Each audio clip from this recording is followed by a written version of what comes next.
Hello, friends and listeners. You have another brand new episode of Watch Skip Plus. We want to be your go-to source for insightful and pop-cultured movie reviews. You are in the spoilered episode of David Robert Mitchell's The End of Oak Street, which we call the popcorn movie of the summer. So if you haven't seen it, we're going to drop the link for the spoiler-free episode in the description. Check that out. But come back, even if you haven't seen it and you just want to see what you're in for, we're going to spoil the shizzazz out of it right now. So obviously this is very Jurassic Park coded. It's lovingly crafted 1980s throwback with dinosaurs. However, this one, just like Jurassic Park, sort of ups the ante on dinosaur violence. What did you think about the way that this just did not pull any punches, even for a PG-13 film, with the carnivorous nature of dinosaurs? Yeah, it didn't pull any punches. It was almost like at times a nature documentary. Like I was shocked. Bronchiosaurus like mounting each other, and my daughter goes, "Oh, they're mating." And I was like, "Okay, you've watched science documentaries before." Yes. It was hilarious. I love that you basically likened it to like a Nat Geo or Discovery thing, because yes, not only do we see people being eaten and, torn apart by pterodactyls. I hated that scene. It drove me crazy. But yeah, they end up seeing these two brontosaurs humping. Yeah, they're like humping it up, man.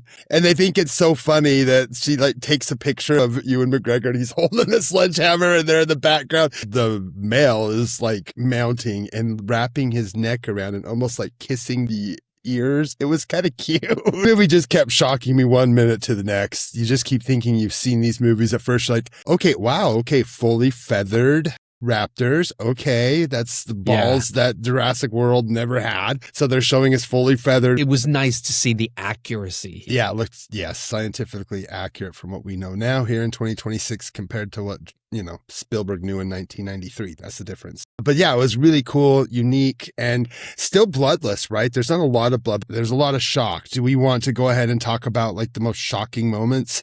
Yeah, so I had 3 really shocking moments in the script that I was not expecting. You talked about one of those, which was the humping. Yes. I was like, okay, didn't expect that. Although we're going to roll back around to that with the other shocking moment, which is Ewan McGregor gets fucking eaten in a very violent way. So here we think, oh, Ewan McGregor's the man. He's going to save Anne Hathaway. She's trapped in the house or whatever. Sure enough, he does distract the Tyrannosaur enough, but then it fucking bites his leg off and he falls to the lawn without a leg, in blood, screaming, and then it fucking chomps down on him. I was not expecting that. How did you react to that? Well, I loved when he took when he took the sledgehammer to the back of the shin. I loved that. I was like, yeah, get him.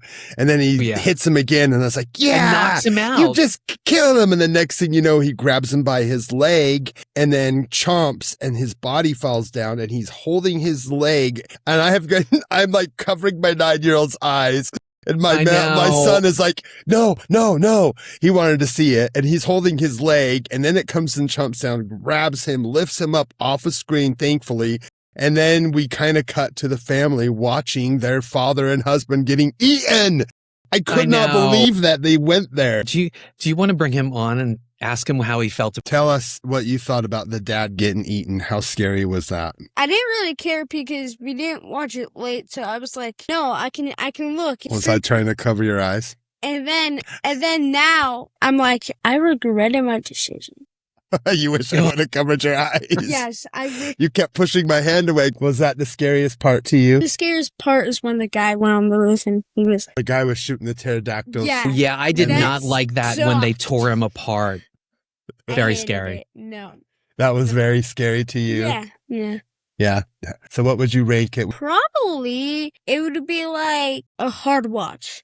A hard watch? You're okay, there you go. Okay. So you hear it from the 9-year-old, a hard watch. Nice. One more thing. What was the most surprising moment for you? It was when the sea snake came in. I thought the boy was just going to grab the back of the arrow and start. I love the snake because it showed Mama Bear come out and she grabs this knife and just starts jabbing it over and over and over and over and over. And the snake, that was very Jaws-like. You just see the snake coming up behind and you're just like, oh my gosh. You can almost hear the dun-dun, It was so Yes. perfectly Spielberg. Okay, thanks for your input. Yeah, no, so actually it's funny you mentioned Jaws because even though everybody thinks Jurassic Park, there's a lot of Jaws type influences here, right? Everything from kids get the fuck out of the boat to the Tyrannosaur creeping up on them. But that sequence rubbed me the wrong way. Wouldn't you hear the dinosaur? You would hear the T-Rex for sure. Yes. Yeah, That big. Now, the yeah. raptors, you would not hear. They are very stealth.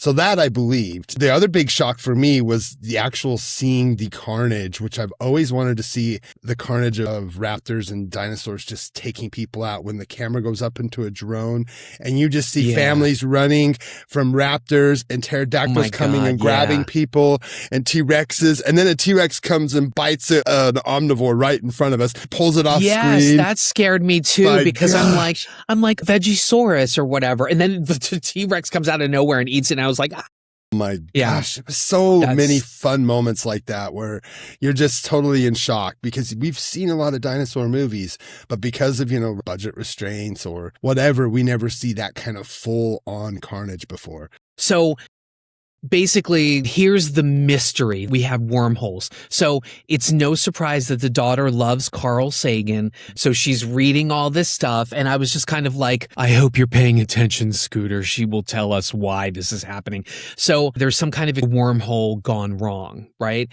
And what is happening is that these portals are opening up. You'll see it in the trailers like a bubble. And it is basically just transporting whatever is in this bubble to our time and vice versa. And so the reason why the whole neighborhood goes there is because the whole neighborhood gets enveloped in this wormhole bubble and the whole neighborhood has moved to prehistoric times, right? But what they try to do is they're seeing these bubbles popping up. So their plan is, let's just jump into the fucking bubble and get the fuck out of here, right? So the other surprising moment is they are on the roof of the librarian's house, and there is a time bubble that is appearing and reappearing in the tree. So they go through this whole thing of counting how long it stays open so that they can jump in, right? So the boy is ready to do it. He keeps counting. He does it like 2 times. 1, 2, 3, 4. We're all like, just fucking jump.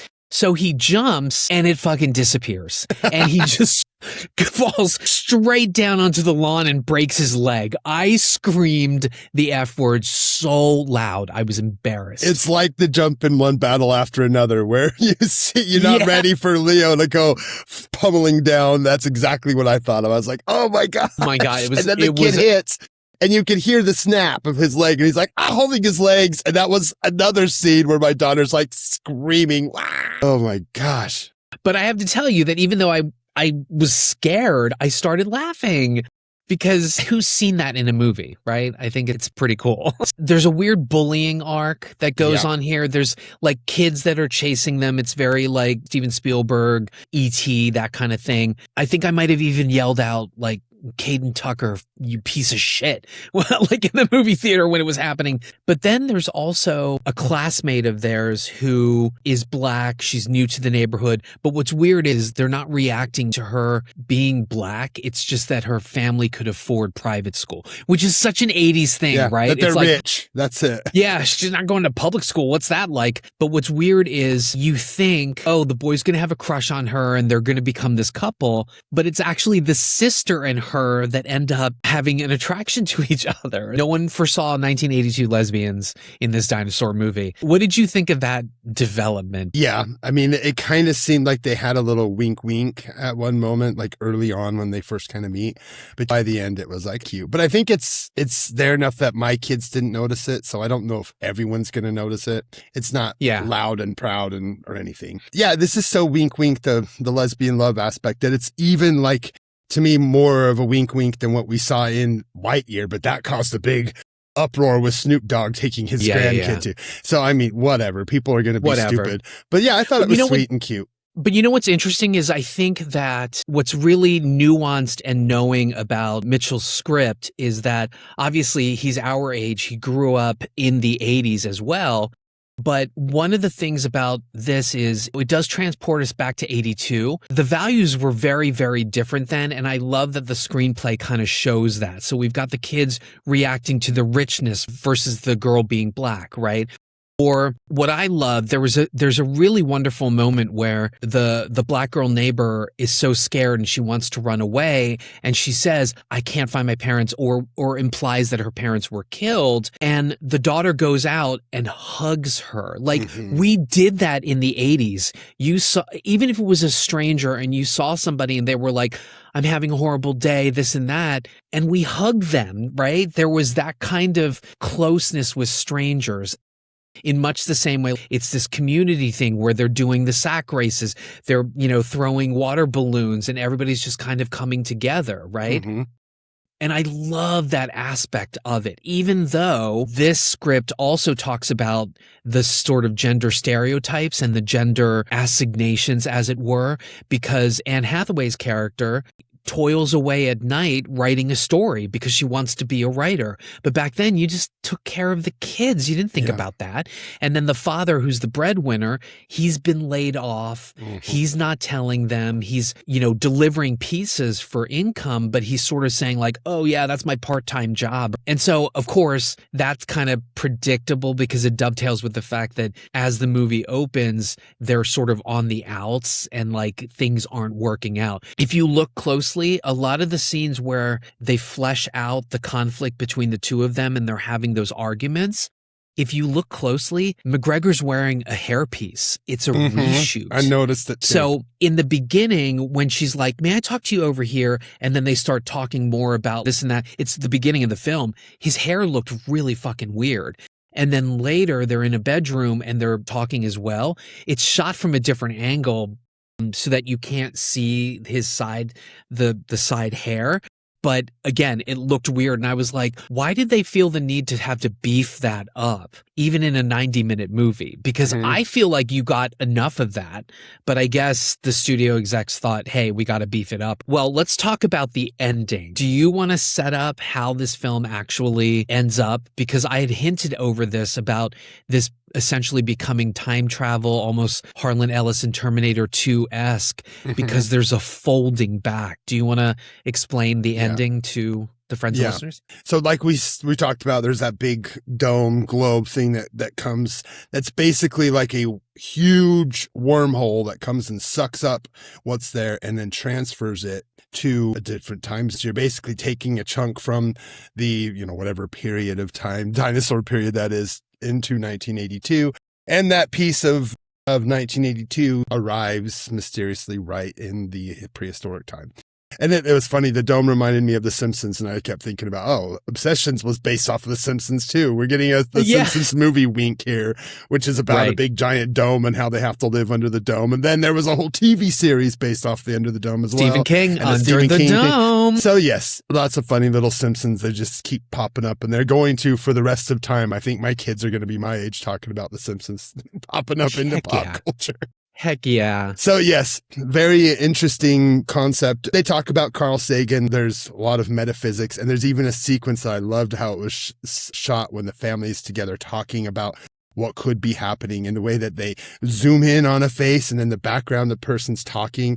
I thought that was really interesting. Yes. So I was going to mention that Michael Joulakis, our DP, shoots this in a way that is very similar to 80s style movies. Yes. And so what you're talking about is the diopter split screen. And so without a line for a split screen, the diopter uses in-camera mirror effects so that something in the foreground looks really big, but you can still see in sharp imagery the background. Yeah, it's so and awesome. That is shot through in like De Palma movies, Spielberg, etc. But I love those diopter shots. I was like, wow, they really transported us to the 80s. And it builds tension, and it makes you pay attention to the dialogue, to what's going on during those sequences. So that's where we get fed the real science fiction here, that these flashes of light that they keep seeing, these little wormholes, they start small until we get the big one that takes the entire neighborhood. So what we've come to find out, like you mentioned, is a way to get out is to find the small little wormholes. They find when the husband and wife are out looking to see what's happening. But again, the kids are off looking for the dog. The parents are off somewhere. That's when they see the big dinosaurs mating and all of that. And there becomes a sequence where they see the big globe. It's kind of a sphere going on inside of a house going zoom, zoom, zoom, zoom. And that's when they realize this is our way out. This is how we can get out of here. Of course, then he ends up sacrificing himself to save his wife and gets killed. And then she knows that's what they're looking for. She looks out into the distance at the edge of the houses and sees one of those spheres of light. So they go running towards that. And that's when that sequence happens where the neighbor girl jumps in. She gets through safely. Then they have the son go. He falls. Then they have to go back down and get him and go back up to jump through again. And this time they do it all crazy. As a family, and they're able to, and they transport, and then they get up to the top of that ridge where there is another sequence where we see, like, I'm guessing it's a bus stop with a time letting you know the timestamp with a old school phone, like a phone booth right there. Yeah, phone booth. Crazy. So, she arrives and like, oh my gosh, we have 15 minutes before the big sphere comes and removes this part of town. We don't have enough time to run down into the valley to warn everybody. So what does she do? Smart thinking, runs over there to the phone booth and makes some phone calls. Next thing you know, you see Dad showing up when there's like 1 or 2 minutes left, delivers a pizza. They come running towards him. Of course, they just saw him get eaten, so they freak out. He's just left his family at home. Is like, what are you guys doing here? What are you guys doing here? And they're like, wow, okay, I love you too. As they're crying and hugging on him. And boom, they see what happens. The big wormhole comes. And that's when we realize that it replaces it with dinosaurs. Then we get this whole newsreel that basically she helped save the day. She called all those neighbors who we saw get killed, every single one of them who sacrificed themselves for her in some kind of way. She saved every one of them by making the phone call. They all in this little newsreel talk about, she called us in the middle of the night and we didn't know what to do, but we trusted her, so we left. Remember how I said that the script was very nuanced about growing up in the 80s? Yeah. I turned to Scott because Scott was like, how did she know all those numbers? That's what we did. We didn't have cell phones. We memorized phone numbers for our neighbors. Like, I literally turned to Scott and I was like, I memorized every single fucking phone number for my neighbors and my friends. Darren Constantine, 410-323-1419. Like, that's what we did. And so I was like, that is really clever that her character is like, I know these phone numbers, so I'll just call them and tell them to get the fuck out. It makes sense because it was the next door neighbor. She's a writer, so it's the librarian. And then it's the editor who edits books. So those are the people she called because, of course, she would know them because she is secretly a writer and loves books, and she's connected and created a little relationship with all these people. So she saved all of their lives. Yeah, kind of becomes a local celebrity and writes a book called, which is The End of Oak Street. The End of Oak Street. And it's this nice little fun Amblin ending after you see all these people get murdered. They're all alive.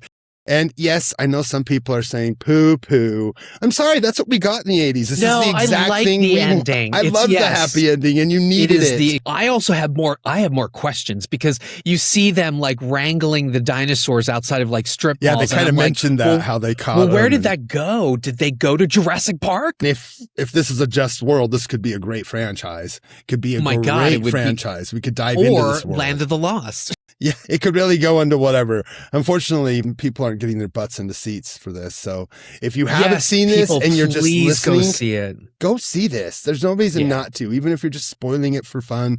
Oh, I want to hear about the kills and this and that. Yeah, there's some fun kills.